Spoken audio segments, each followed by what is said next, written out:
고등학교 때 학교에 입학을 했을 때 다니던 학교에 좀 문제가 생겨서 다니던 학교를 3주 만에 입학한 지 3주 만에 전학을 해야 되는 그런 상황이 있었습니다.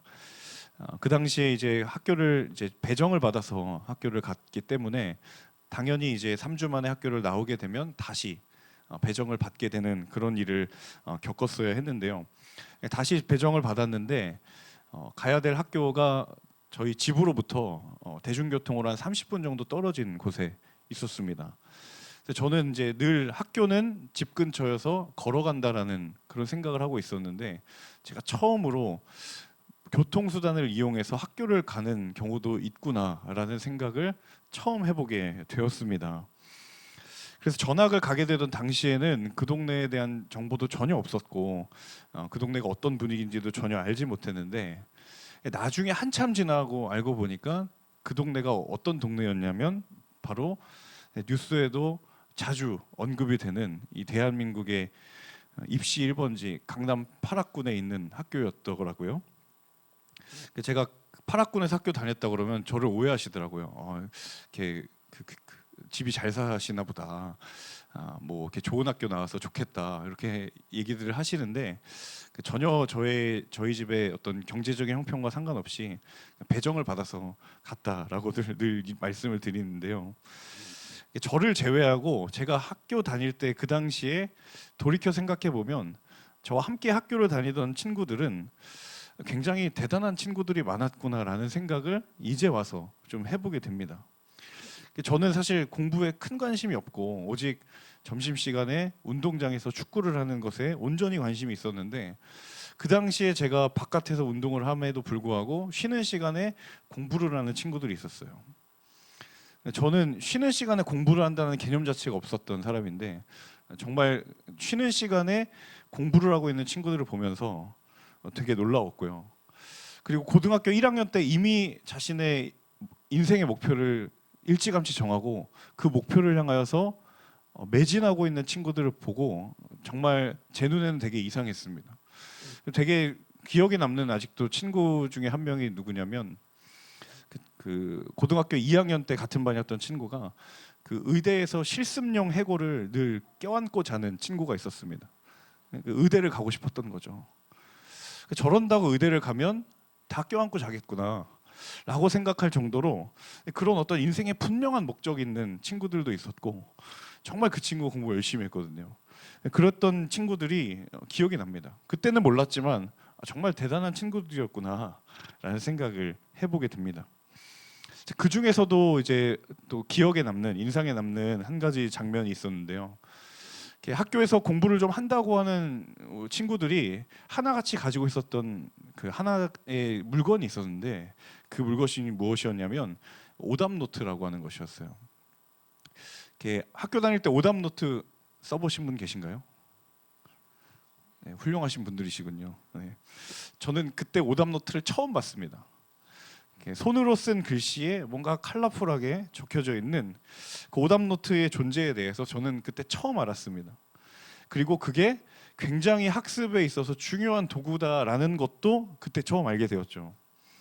제가 그 신기해 보이는 오답노트를 보고 친구에게 그렇게 물었어요. 너는 이걸 왜 만들었니? 그러니까 지금 생각해 보면 정말 어리석은 질문이죠.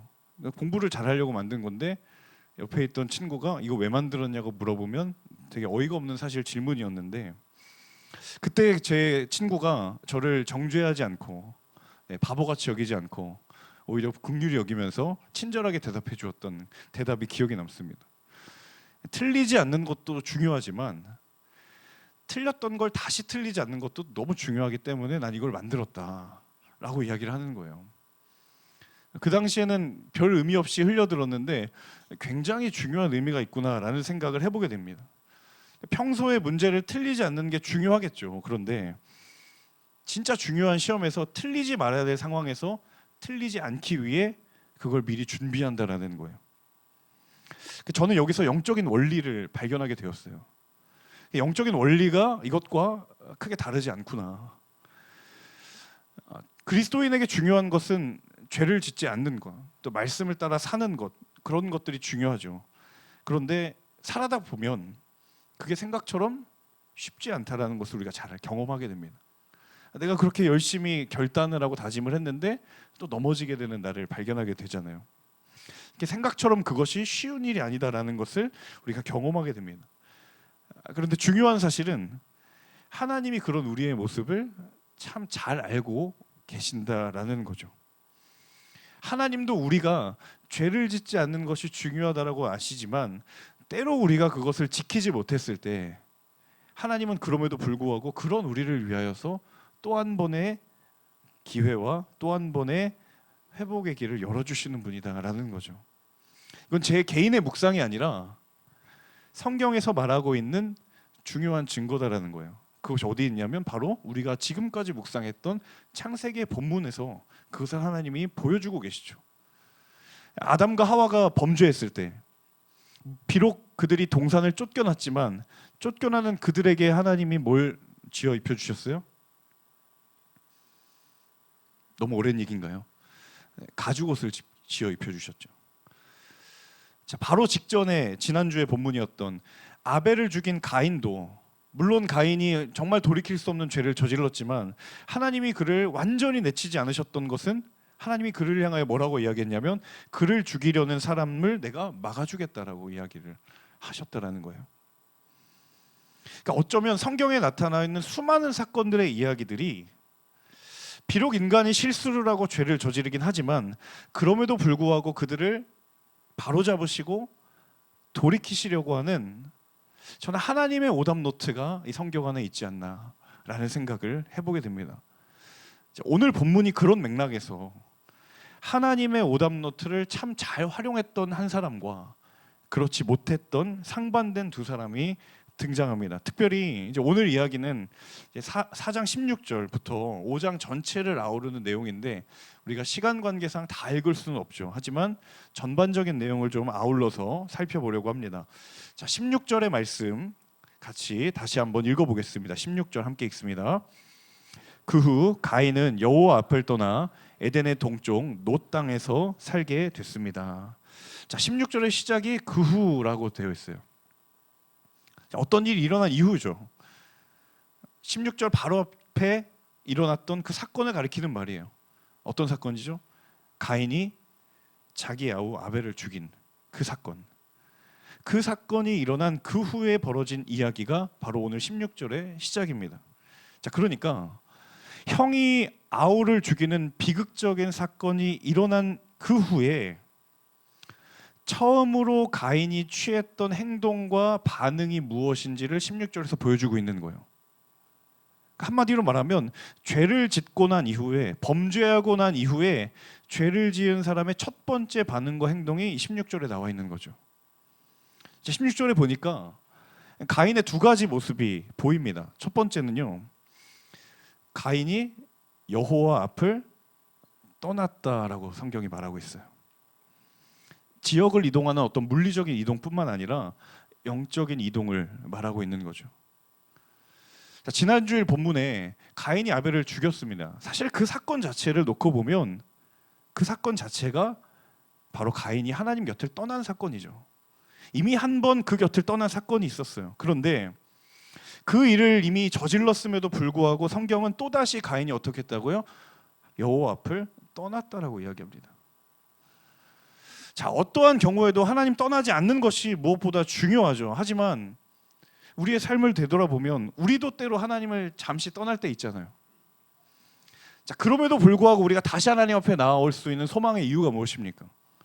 하나님이 다시금 우리에게 그 기회를 주시려고 하시는 분임을 우리가 알기 때문이죠. 그 사실 자체가 있기 때문에 거기에 꺼지지 않는 소망이 있잖아요. 그런데 가인은 그 기회를 스스로 저버렸다라는 거예요. 그러니까 지금 적어도 가인에게 있어서 필요한 건 하나님 앞을 또다시 떠나는 것이 아니라 어떻게 해서든지 그 곁에 머물러 있어야 될 때였다라는 것을 이 첫 번째 가인의 모습을 통해 보게 된다라는 거예요.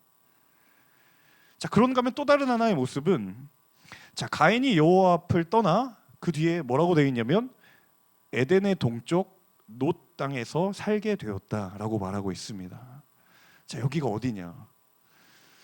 사실은 이곳이 말하고 있는 정확한 지명의 위치가 중요한 게 아니라 사실 더 중요한 건 이 놋이라고 하는 지명이 가진 이름의 뜻이에요. 자, 놋이라는 이름은 방황하다, 방랑하다, 애통하다라는 의미를 가지고 있어요. 여호와 앞을 떠나서 다다른 지역이 어디냐면 방황하는 지역이고 애통하는 지역이고 방랑하는 지역이라는 거죠. 가인이 하나님 앞을 떠나서 살아가게 되는 곳이 어디냐면 방황과 애통의 땅이었다라는 거예요. 자, 여러분, 믿음의 걸음을 걸어가다 보면 우리가 알게 되는 명확한 한 가지 사실이 있는데, 그것이 무엇인가 하면 떠나지 말고 머물러야 될 곳이 있고, 그리고 머물지 말고 반드시 떠나가야 될 곳이 있습니다. 두 갈래 길을 항상 만나게 되는데, 떠나지 말고 반드시 머물러야 될 곳을 보게 되는가 하면 반대로 머물지 말고 반드시 그곳을 떠나야 될 곳을 발견하게 된다라는 거예요. 안타까운 현실이 뭐냐면 떠나지 말아야 될 곳을 떠나고 있고, 반대로 떠나야 될 곳에 머물고 있는 모습을 보게 된다라는 거예요. 사랑하는 여러분, 우리의 믿음의 발걸음은 어디에 머물고 있습니까? 저와 여러분의 일상의 자리에서 여러분의 믿음의 걸음은 어디에 거하고 있느냐라는 거예요. 만약 그곳이 영적으로 떠나야 될 곳이라고 한다면 하나님께서 그곳을 떠날 수 있는 믿음의 용기를 주시기를 주님의 이름으로 축복합니다. 만약 그리고 그곳이 즉시 떠나지 말고 머물러야 될 곳이라고 한다면 분별할 수 있고 결단할 수 있는 지혜를 주시기를 주님의 이름으로 축복합니다. 여러분의 하나님을 떠나 에덴의 동쪽 놋 땅에서 살게 된 가인의 가족이 그 이후에 어떤 모습을 쭉 보여주냐면 자손을 많이 낳고 번성하게 돼요. 자, 지금 가인은 하나님의 곁을 떠났습니다.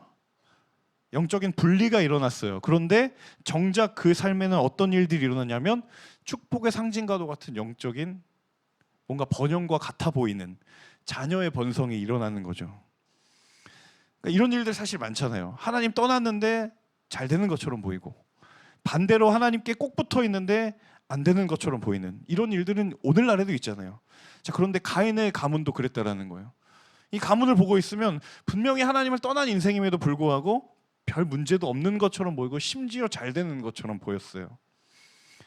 하지만 조금 자세히 들여다보면 꼭 그렇지만은 않다라는 거예요. 자, 가인이 낳은 후손 중에 오늘 5번째의 후손인 라멕이라는 인물이 오늘 본문에 등장을 하는데, 자, 이 라멕이라는 인물에 대해서 조금 자세히 들여다볼 필요가 있습니다. 자, 우선 이 라멕은 성경의 인류의 역사에서 처음으로 아내를 2명 가진 사람입니다. 자, 19절에 보면 그에게 아내가 둘이 있다고 되어 있죠. 심지어 이름도 나옵니다. 한 명은 아다, 또 한 명은 실라라는 여인이에요. 자, 분명히 처음 하나님께서 가정을 창조하셨을 때 아담과 하와, 남편과 아내가 1대1로 만난 가정이었는데 그 질서가 이제 깨지기 시작한 거예요. 자, 그리고 이 라멕이 두 아내에게 다음과 같이 이야기합니다. 오늘 본문 23절과 24절인데요. 같이 읽어보겠습니다. 시작. 라멕이 자기 아내들에게 말했습니다. 아다여, 실라여, 내 말을 들어라. 라멕의 아내들이여, 상처를 입힌 남자를 내가 죽였다. 나를 상하게 한 젊은이를 내가 죽였다. 만약 가인을 위한 복수가 7배라면 라멕을 위해서는 77배나 될 것이다. 자, 아내들을 앉혀놓고 라멕이 얘기하는 거예요. 내가 나에게 상처를 입은 사람을 내가 죽였다. 어떤 뉘앙스가 느껴지세요? 뭔가 후회하거나 죄책감 때문에 한 이야기라기보다는 당당한 느낌들이 훨씬 더 많이 듭니다. 왜냐하면 뒤에 내용을 읽어보면 그렇거든요. 자신의 조상이었던 가인은 한 사람, 아벨을 죽였는데 라멕은 그보다 더 많은 사람들을 죽였던 것 같아요. 구절을 묵상해 보면 라멕이 이 누군가를 죽인 행위에 대해서 굉장히 이건 정당했다라는 그런 생각을 가지고 있다라는 느낌을 갖게 됩니다. 자, 그리고 이제 자신의 조상 가인이 아벨을 죽인 이야기를 꺼내죠. 가인을 위한 복수가 7배라면 라멕을 위해서는 77배가 될 것이다. 누군가 나에게 피해를 입히면 가인은 고작 7배를 복수했지만 나는 거기에 곱하기 11에서 7배를 복수할 것이다. 그러니까 아벨을 향한 복수의 칼날과 비교했을 때 내가 복수하는 것은 비교도 안 될 만큼 강력할 것이다라는 이야기를 자신 있게 이야기하고 있는 거예요. 한 사람의 죄로 시작된 그 범죄가 또 다른 죄를 낳고 그 또 다른 죄가 더 큰 죄를 낳고 있는 이 영적인 악순환이 계속되고 있다는 것을 성경이 보여주고 있는 장면이죠. 성경에는 이 영적인 악순환의 역사와 그리고 선순환의 역사가 항상 교차합니다. 반대로 성경의 영적인 선순환의 역사가 어디에 나오는가? 우리 요즘에 묵상하고 있는 사도행전의 역사를 보면 그렇죠. 예수의 복음에 붙들린 사도들이 복음을 전해요. 그럼 그 복음을 들었던 누군가가 영적인 선순환으로 인해서 그들의 삶을 헌신해요. 그리고 곳곳에 교회가 세워져요. 이 영적인 선순환의 역사도 분명히 있다라는 거예요. 자, 마태복음 12장 35절에서는 그 현상을 이렇게 주님께서 이야기하셨습니다. 함께 읽겠습니다. 선한 사람은 선한 것을 쌓았다가 선한 것을 내놓고 악한 사람은 악한 것을 쌓았다가 악한 것을 내놓는다. 자, 선한 것을 쌓는 행위, 영적인 선순환이 일어난다라는 거예요. 하지만 반대로 악한 것을 쌓는 행위도 있다라는 거죠. 근데 그것은 반드시 그것이 어떤 것이든 쌓아놓은 것에 대한 결과물을 보게 될 거다. 예수님 직접 말씀하셨어요. 그 영적인 역사에는 선순환의 역사도 있고 악순환의 역사도 있다라는 것입니다. 자, 그렇다라고 한다면 저와 여러분이 반드시 기억해야 할 한 가지 물음이 무엇인가? 그렇다면 나는 어디에 영적인 양분을 공급할 것인가? 정반대의 상황 가운데 한쪽에서는 영적인 선순환의 역사가 일어나고 또 한편에서는 영적인 악순환의 역사가 일어날 때 나는 어디에 영적인 양분을 공급할 것인가? 성경이 분명히 우리에게 묻는 거예요. 당신은 과연 영적인 악순환에 영적인 양분을 공급하고 있는가? 아니면 영적인 선순환에 우리의 영적인 양분을 공급하고 있는가? 여러분, 하나님 보시기에 선하고 옳은 것에 더욱더 박차를 가할 수 있는 하나님의 사람들 되시기를 주님의 이름으로 축복합니다. 악하고 헛된 것에 영적인 양분을 공급하지 않고 선하고 썩어지지 않을 것에 충만함을 더욱더 더하는 하나님의 사람들 되시기를 주님의 이름으로 축복합니다. 자, 이어지는 25절과 26절입니다. 4장 25절 26절 함께 읽습니다. 아담이 다시 그의 아내와 동침하니 하와가 아들을 낳아 셋이라 이름짓고 그 이유를 이렇게 말했습니다. 가인이 죽인 아벨을 대신해서 하나님께서 내게 다른 씨를 주셨다. 셋도 아들을 낳아 그 이름을 에노스라 했습니다. 그때 사람들이 비로소 여호와의 이름을 부르기 시작했습니다. 반복되는 죄의 비극을 한편에선 보여주면서 또 한편으로는 하나님께서 당신의 또 다른 계획이 계속되고 있다는 것을 이 구절을 통해서 보여주는 거예요. 자, 어떤 증거인가? 아벨이 죽었는데 그 죽은 아벨을 대신해서 아담과 하와에게 또 다른 아들을 하나님이 주십니다. 그 아들의 이름이 바로 셋이라는 아들입니다. 이 셋이라는 이름의 뜻은 되돌려주다예요. 아들을 잃었던 그 끔찍했던 고통을 다시 회복시켜 주시겠다는 하나님의 의도가 담겨져 있는 거죠. 자, 그 셋이라는 아들이 또 장성하여서 또 다른 아들을 낳게 됩니다. 에노스라는 이름이죠. 이 에노스의 이름은 사람 인류라는 뜻이에요. 처음 아담의 이름과 똑같죠.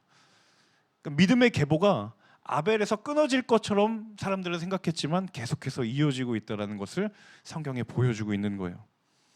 자, 그렇게 해서 창세기 4장이 마무리가 되는 듯한데 그 대목의 끝에 성경에 굉장히 의미심장한 언급을 남깁니다. 26절 끝부분에 나와 있는 그 문장을 우리 자막을 보시면서 함께 읽어볼까요?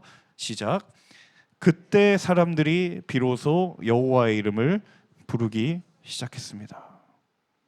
그 믿음의 계보가 다시 시작될 그때 사람들이 비로소 여호와의 이름을 부르기 시작했습니다. 한편에서는 죄악을 향해 치닫고 있는 시대였지만 그럼에도 불구하고 하나님의 이름을 부르는 사람들이 있었고 그럼에도 불구하고 하나님은 당신을 찾는 사람들을 부르시고 일으키셨다라는 하나님의 계획이 이 4장의 마지막에 명확하게 증언하고 있다라는 것이죠. 저는 이 장면을 보면서 창세기에 나타난 그 시대의 그 모습이나 어쩌면 우리가 지금 살고 있는 이 시대의 모습이 별반 다르지 않지 않은가라는 생각을 해보게 돼요. 시대를 바라볼 때마다 한편에서는 정말 죄악의 브레이크가 고장난 듯한 죄의 다름질이 계속해서 일어나고 있어요. 몇 년 전만 해도 일어날까 말까한 일들이 이제는 너무 익숙하게 일어나는 그런 일들이 반복되고 있고, 그걸 바라보는 우리의 마음도 익숙해지는 것을 경험하게 되죠. 근데 정반대의 또 다른 한편에서는 어떤 일들이 일어나냐면, 그렇게 영적으로 암울한 시대지만 그럼에도 불구하고 하나님을 찾는 사람들이 있고, 그렇게 어두운 시대지만 그 속에서 깨어 있으려고 하나님의 뜻을 잡으려고 몸부림치는 이들이 분명히 있더라라는 거예요. 사랑하는 여러분, 하나님께서 어두운 시대이지만 그 시대 속에 저와 여러분을 찾고 계시는 줄로 믿습니다. 그 하나님께서 이 사회와 시대 속에 이 한복판에 우리 공동체를 왜 두셨는가? 그 공동체에 속한 나로 하나님이 왜 이곳에 내가 머물게 하셨는가? 여러분, 저와 여러분이 하나님께서 찾으시는 이 시대의 남은 자 되시기를 예수님의 이름으로 축복합니다. 어둡고 힘든 시대일지라도 하나님의 이름을 구하고 찾는 자들이 있다면, 그렇게 살아가기를 두려워하지 아니하고 주저하지 않는 사람들이 있다면 하나님의 역사는 계속될 줄로 믿습니다. 여러분, 그 하나님의 발걸음에 저와 여러분이 동참하게 될 수 있기를 주님의 이름으로 축복합니다. 그 아담의 계보가 이제 5장으로 넘어서 이어져요. 4장의 내용들은 조금 암울했지만 이 5장에서 넘어가면 그 분위기와는 조금 다르게 하나님께서 이 셋과 에노스를 연결해서 이어지는 계보를 써내려가고 계심을 보게 됩니다.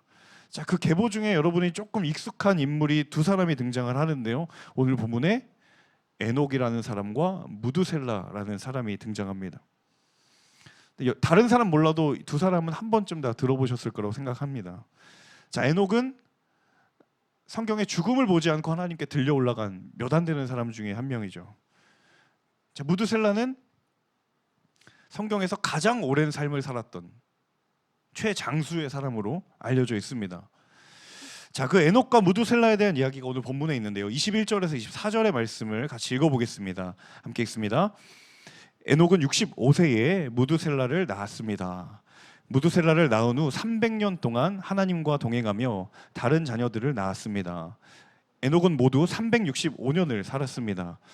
에녹은 하나님과 동행하다가 세상에서 사라졌는데 하나님께서 그를 데려가셨기 때문입니다. 여러분, 이 100세 시대의 관점으로 이 본문을 보면 안 되십니다. 지금 65세에 아들 낳고 300년 더 살고, 전혀 다른 시대의 얘기예요. 자, 에녹이라는 이름을 생각하면 가장 먼저 떠오르는 단어가 한 가지 있죠. 그 단어는 동행이라는 단어입니다. 동행. 오늘 본문에도 두 번이나 언급이 되어 있어요. 동행이라는 단어가 함께 걷다라는 의미이고, 그리고 친밀한 관계 속에 살아간다라는 의미를 가진 뜻이 동행입니다. 자, 그런데 그 에녹이 하나님과 진짜 진정으로 동행하기 시작한 순간이 언제부터였는가? 오늘 본문을 보시면 22절에 무드셀라라는 아들을 낳은 후에 그 동행이 시작돼요. 자, 무드셀라를 낳고 300년 동안 하나님과 동행했다라고 성경이 전하고 있어요. 제가 이 구절을 보면서 한참 동안 고민했습니다. 어떤 고민이었냐면, 왜 하필 무드셀라를 낳은 후에 동행을 했을까? 그럼 그 전에 아들 낳기 전에 65년은 허랑방탕하게 살았던 건가? 앞만 봐도 그런 것 같진 않거든요. 적어도 죽음을 보지 않고 들려 올라갈 것 같으면 65년도 좀 잘 살아야지 뭔가 들려 올라갈 조건이 갖춰지지 않는가, 뭐 이런 인간적인 생각들을 좀 해봤는데, 왜 성경이 하필 이 아들 무드셀라를 낳은 후에 에녹이 하나님과 동행했다라는 이야기를 하고 있는가? 이게 에녹과 하나님이 동행하게 된 것이 이 무드셀라의 출생과 혹시 무슨 관계가 있는 게 아닐까라는 생각을 해보게 된 거예요. 자, 그런데 성경을 조금 더 읽어봤더니 그 해답이 있더라고요. 자, 25절과 28절 두 구절의 말씀을 같이 읽어보겠습니다. 5장 25절 28절 함께 읽습니다. 무드셀라는 187세에 라멕을 낳았습니다. 라멕은 182세에 아들을 낳았습니다. 자, 무드셀라가 라멕이라는 아들을 낳은 나이가 187세예요. 그리고 그 아들 라멕이 182세가 되었을 때 아들을 낳았어요. 자, 그러면 라멕이 낳은 아들을 낳았을 때 무드셀라의 나이는 몇 년입니까? 이 두 나이를 더하면 되죠. 369세예요. 자, 라멕이 낳은 아들의 이름이 뭐냐면 그 유명한 바로 노아입니다. 노아. 자, 라멕이 182세 때 노아를 낳은 거예요. 자, 그러면 무두셀라가 369세였을 때에 손자가 나온 거죠. 손자 노아가 태어난 거죠. 자, 그런데 그 노아가 홍수의 심판을 당했던 그 시대를 살았던 인물이잖아요. 창세기 7장 11절 12절에 그 홍수가 시작되던 때의 이야기입니다. 같이 읽어보겠습니다. 노아가 600세 되던 해의 둘째 달 17일 그날에 거대한 기품의 샘들이 한꺼번에 터지고 하늘의 창들이 열려 비가 40일 밤낮으로 땅에 쏟아졌습니다. 자, 노아가 몇 살 때 홍수가 났다고요? 600살입니다. 자, 노아가 태어날 때 할아버지 무두셀라가 몇 살이었다고요? 369세였어요. 자, 그러면 지금 노아 앞에 홍수의 심판이 벌어졌을 때의 무두셀라의 나이는 몇 살입니까? 죄송합니다. 이 졸린 시간에 산수를 시켜서 너무 중요해서 그래요. 네. 자, 다시요. 무두셀라가 369살에 노아가 태어났는데 노아가 태어나고 나서 600년이 지난 시기에 홍수의 심판이 임했어요. 그럼 무두셀라의 나이는 969세입니다. 자, 무두셀라가 언제 죽었어요? 이때 죽었잖아요. 969살까지 살았잖아요. 무두셀라가 죽던 해에 홍수의 심판이 임한 거예요. 제가 왜 이 이야기를 굳이 막 수를 계산하면서까지 말씀을 드린 것이냐면 무두셀라의 이름에 담긴 비밀이 있거든요. 자, 무두셀라라는 이름은 창을 던지는 사람이라는 이름을 뜻을 가지고 있습니다. 그런데 고대 근동 시대의 전쟁에서는 이 창을 던지는 사람이 죽으면 그 전쟁은 진 것과 같은 것으로 여겨졌어요.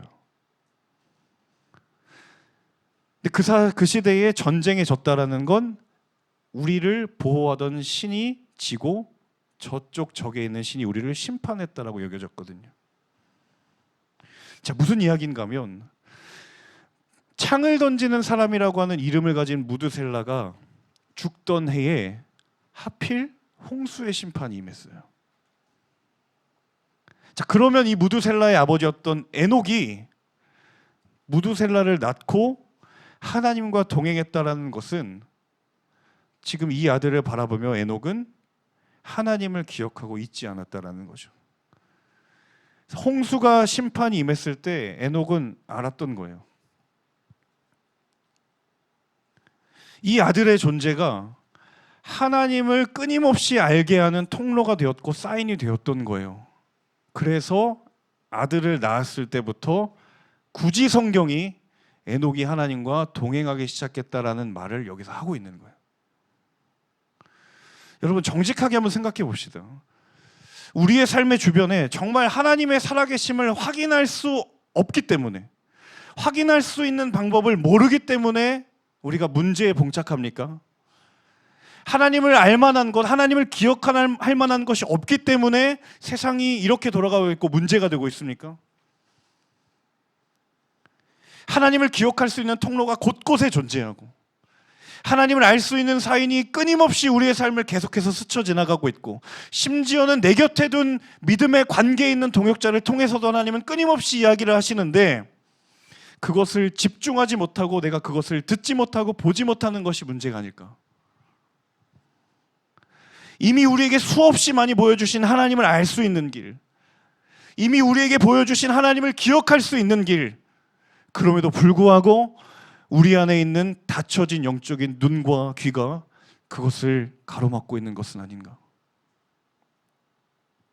여러분, 오늘 이 말씀 앞에 저와 여러분의 기도가 회복되기를 주님의 이름으로 축복합니다.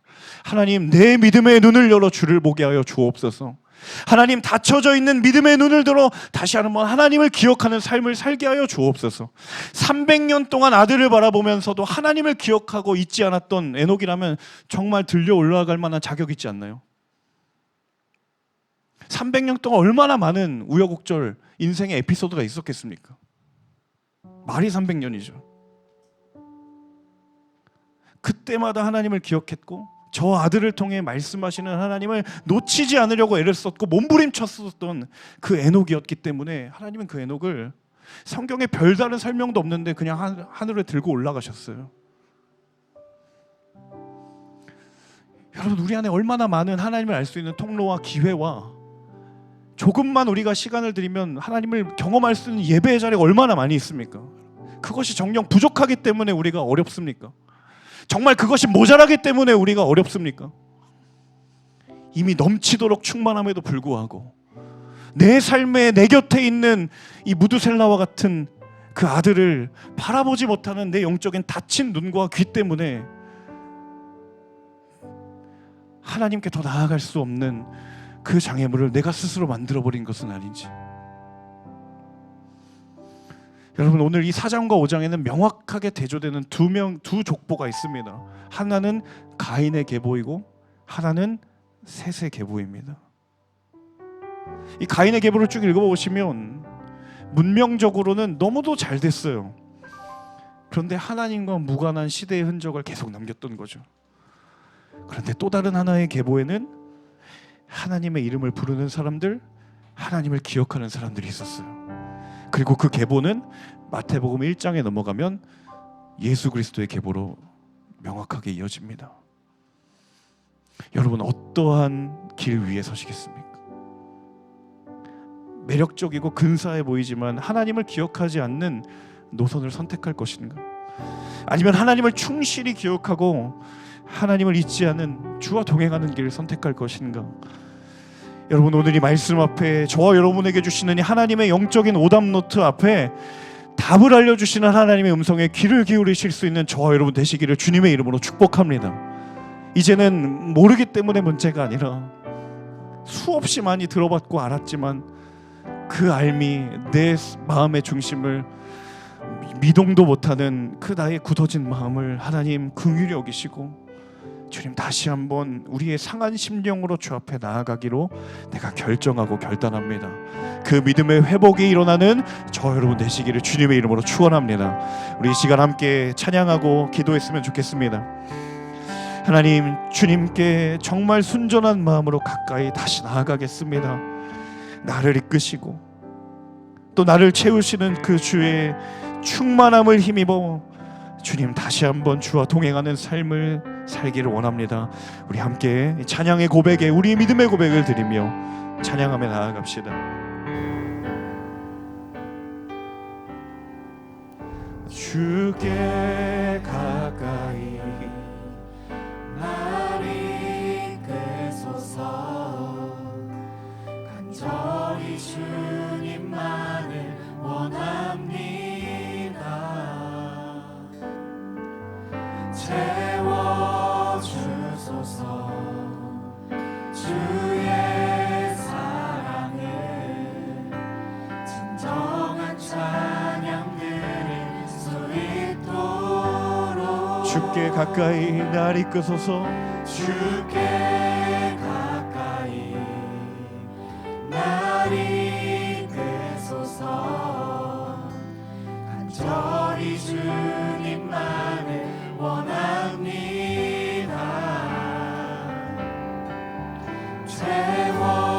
채워주소서. 주의 사랑을 진정한 찬양 드릴 수 있도록 목마른 나의 영혼 주를 부르니 나의 맘 만져 주소서. 주님만을 원합니다. 더 원합니다. 나의 맘 만져 주소서. 다시 한번 찬양할 때 가능하신 분들 자리에 일어나셔서 함께 찬양하며 나아갑시다. 주께 가까이 날 이끄소서. 간절히 주님만을 원합니다. 채워주소서.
우리 마지막으로 다시 한번 찬양할 때 전심으로 주를 찬양합니다. 목마른 나의 영혼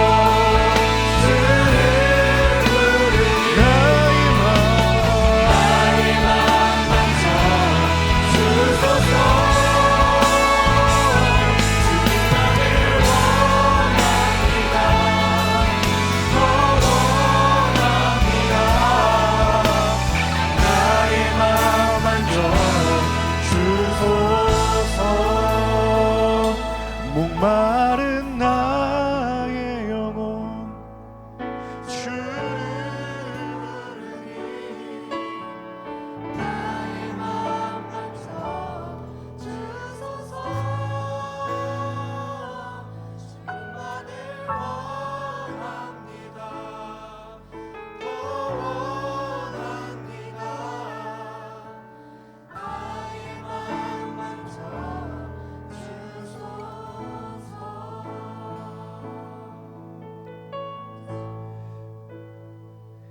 하나님은 에녹에게 무두셀라라는 아들을 주시며 그 아들의 축복뿐만 아니라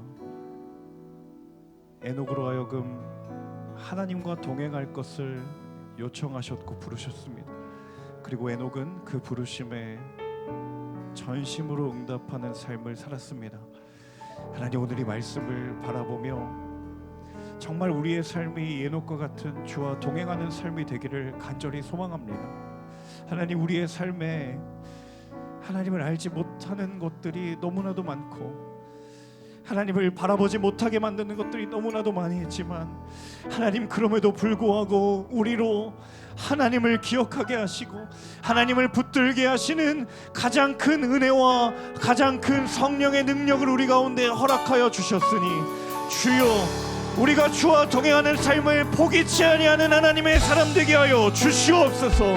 주님 부르시는 그날까지 주와 동행하는 삶을 살아가는 믿음의 걸음 걸어가게 하여 주시옵소서. 그렇게 소망하고 결단하는 모든 이들마다 한 손은 가슴에 한 손은 주를 향하여 들며 우리 간절히 결단하며 시간 기도할 때에 주여 모르치며 기도하겠습니다. 주여, 살아계신 아버지 하나님, 하나님, 우리의 믿음의 걸음을 주님 주장하여 주시기를 간절히 원합니다. 주님, 우리의 부족하고 연약한 하나님의 살아계심과 하나님의 인자하심과 주의 인도하심을 우리가 믿음으로 바라보며 나아갈 때에 오 성령 하나님, 주님의 인도하심을 믿음으로 신뢰하며 믿음으로 바라보며 나아가는 하나님의 사람들이 될 수 있도록 인도하여 주시옵소서.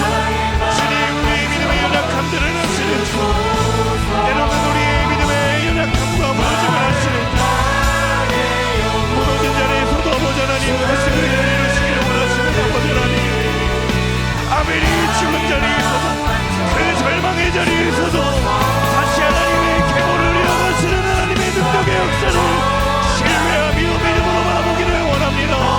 주여, 우리의 믿음을 새롭게 하여 주옵소서. 주여, 우리의 믿음을 온전케 하여 주옵소서. 주님, 하나님, 잠든 우리의 믿음의 눈을 들어 주님을 바라보기를 원합니다. 하나님, 무너져 있는 우리의 믿음의 예배의 자리들을 다시 세우기를 원합니다. 아버지,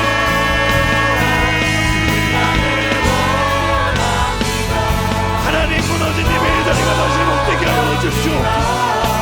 하나님, 주님을 떠난 자리가 다시 한번 죽게 돌아가는 그 회복과 예배의 역사가 일어날 수 있도록 인도하여 주시옵소서. 하나님, 무너진 자리를 다시 보수하시고 세우시는 아버지 하나님, 하나님, 우리 삶의 자리가 우리를 부르신 가정과 우리를 부르신 직장과 일터와 삶의 모든 자리에서 하나님을 바라보며 주와 동행하며 믿음의 걸음을 끝까지 걸어가는 하나님의 사람들이 될 수 있도록 인도하여 주시고 역사하여 주시옵소서.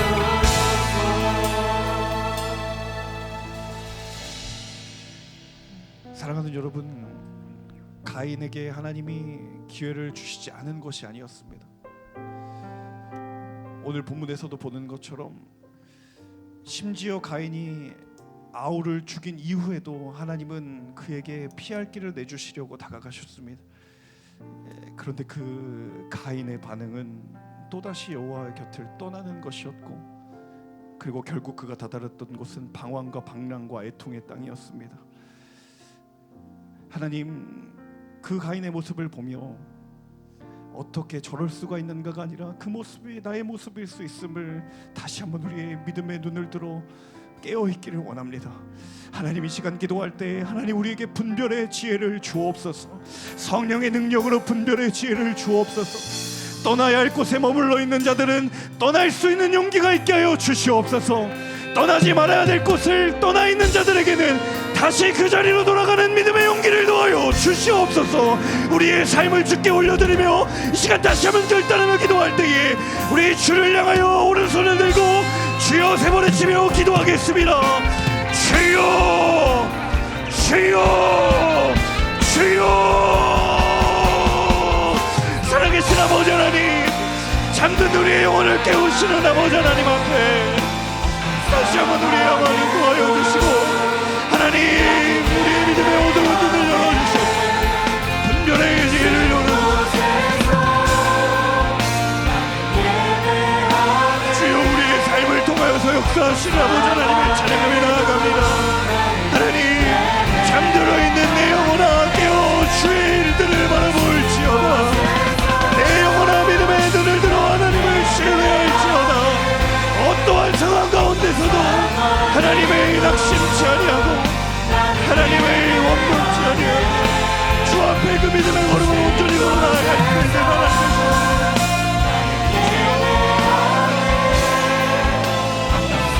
하나님께서 주님, 우리의 믿음을 온전케 하여 주시옵소서. 하나님, 우리의 믿음을 깨우치시고 하나님, 잠든 우리의 믿음의 영혼들을 다시 한번 깨우치시고, 내가 너를 지명하여 불렀나니 너는 내 것이라 말씀하시는 하나님, 우리의 믿음이 주님 앞에 바라가며 나아가는 시간 되도록 인도하옵소서.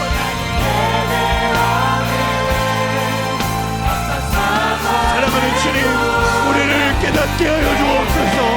우리를 새롭게 하여 주옵소서. 우리를 깨우치게 하여 주시옵소서.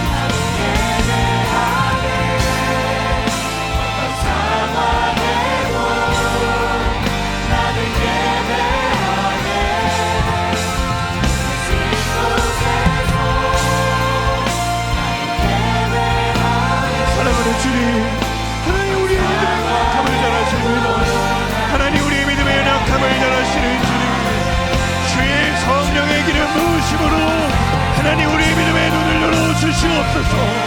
성령의 기름 부으심으로 하나님 죄악을 떠나는 용기가 있게 하시고 하나님이 기뻐하시는 자리로 나아갈 수 있는 담대한 믿음의 외계 역사가 일어나게 하여 주옵소서. 어두운 자리를 떠나 하나님이 기뻐하시는 빛의 자리로 나아가는 하나님의 자녀로 살아갈 수 있는 거룩한 믿음의 자녀, 주의 자녀가 될 수 있도록 주님, 우리의 믿음의 걸음을 주장하여 주시고 성령 하나님, 아버지 우리의 몸에 가시는 주의 놀라운 일들을 기다리고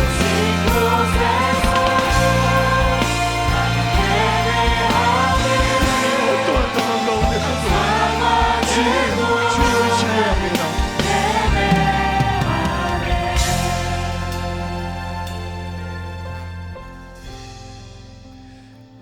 사랑하는 하나님, 하나님은 그 세상의 어떤 것보다 긍휼과 오래 참으심이 풍성하신 분이십니다.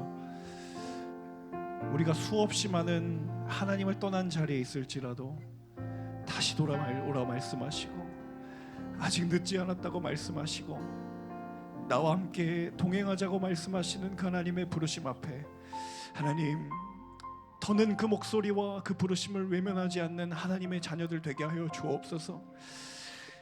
자신이 낳은 아들을 바라보며 하나님의 계획과 하나님의 인도하심과 하나님의 선하심을 바라보려고 애쓰며 그 하나님과 동행했던 에녹의 발걸음처럼 하나님, 정말 하루도 한 시간도 그렇게 하나님과 동행하기 정말 쉽지 않은 시대를 우리가 살아가고 있지만, 언제까지 그 시대가 우리의 믿음의 발걸음이 나아가지 못하는 데에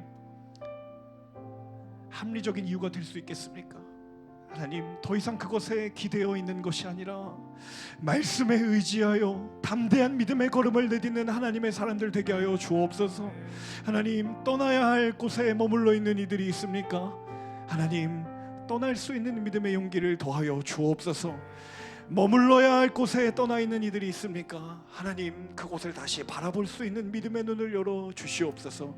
주여, 그리하여 우리가 주 앞에 서는 바로 그날에 부족했지만, 너무도 미약했지만 그럼에도 불구하고 그 믿음의 걸음을 놓지 않았노라고 하나님께 감히 말할 수 있는 하나님의 귀한 아들들, 하나님의 딸들 될 수 있도록 주님 축복하여 주옵소서. 그 걸음 위에 함께 하실 선하신 주님의 이름을 찬양하고 감사드리며 이 모든 말씀 살아계신 주 예수님의 이름으로 감사하며 기도합니다. 아멘.